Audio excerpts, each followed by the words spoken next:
We are continuing with the 16th Shir of Rav Drukman's on Rav Kook's introduction to Shir HaShirim. And we have seen the tests that were given to Klal Yisrael. We know by tradition that Avram Avinu was tested 10 times by God. And what is the purpose of this test? God is all-knowing. He knows what is going to be the result of the test. Why does he have to put Avram Avinu specifically, but all of Klal Yisrael in general, through these difficult situations? Rabbi Yosef Elbou in Sefer HaIkrim says that Nisayon comes from hitnasut. It means that the test is not to examine us to see what we can or cannot do, to see what is in the heart of man, because Hashem Yirei Levav, God looks into the heart of man. But it is to take the potential and bring it into reality. The Rabbi Yosef Elbou explains through the things, the spiritual things, the spiritual challenges that we have, the heart of man grows and it clings more to Ahavat Hashem. Lefi shekol po'al, because every action, יקנה בנפש תכונה חזקה יותר משהיא נקנית בזולת מעשה. It strengthens the connection to God, the love of God, more than if this action had not been taken. When we go through a test, we come to a spiritual test. We come to a level that is higher than we would have been able to reach without going through those problems and those difficulties. If you think about it, it's very similar to a person that exercises or a person that doesn't exercise. If you have two people that are basically in the same physical shape, and one of them exercises and one of them doesn't, the one that exercises will be able to do much more physically. So too, if you have two people that start at the same spiritual place, and one of them tests their spiritual level, or they are tested by God and they are challenged and they overcome these things and they grow, then their spiritual level will end up being much, much higher than the person that never has a challenge to their emunah, to their position.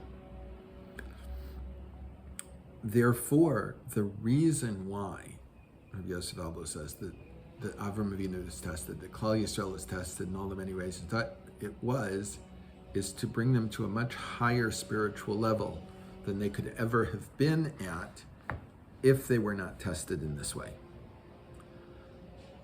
The love of Hashem that always existed within Klal Yisrael, that enabled Klal Yisrael to be willing to give up their lives, to suffer, in the words of Rav Kook, again from the introduction, Harei nachalei dam, rivers of blood, v'shesef tzarof rabos v'raos, and an ongoing flow of tzoros and difficulties and evilnesses, right?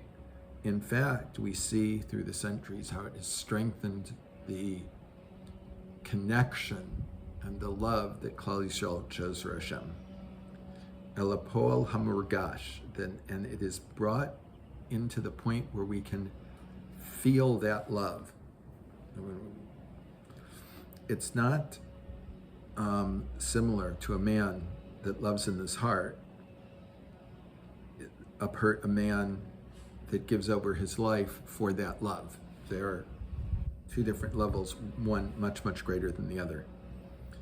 This can also be found in the מכילתא of Rabbi Yishma'el, in the words of Rabbi Nassan, in Pursa Yisro,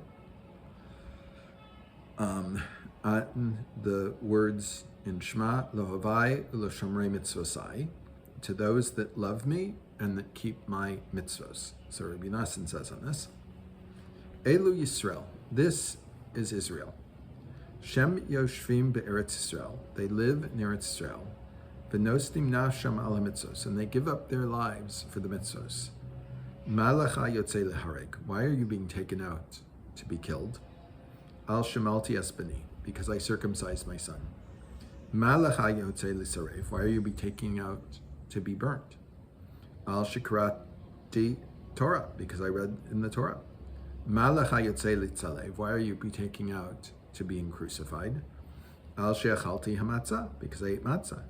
Malacha loke pargel, why are you being whipped?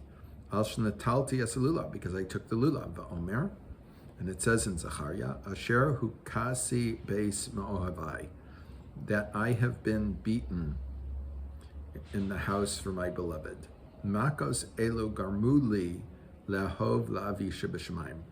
These punishments, these sufferings that we went to, caused me to love my Father in heaven even more so.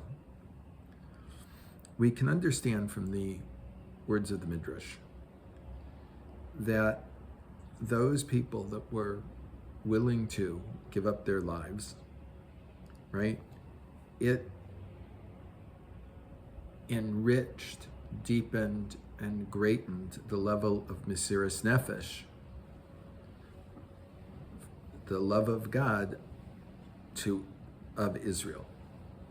Another Midrash Tanaim, on the same pasuk, Dvarim Hey Yud, says it more clearly. Hamakot ha'elu garmuli lahavo es avi sheb'shamayim. These lashes, these punishments, caused me to love my Father in heaven.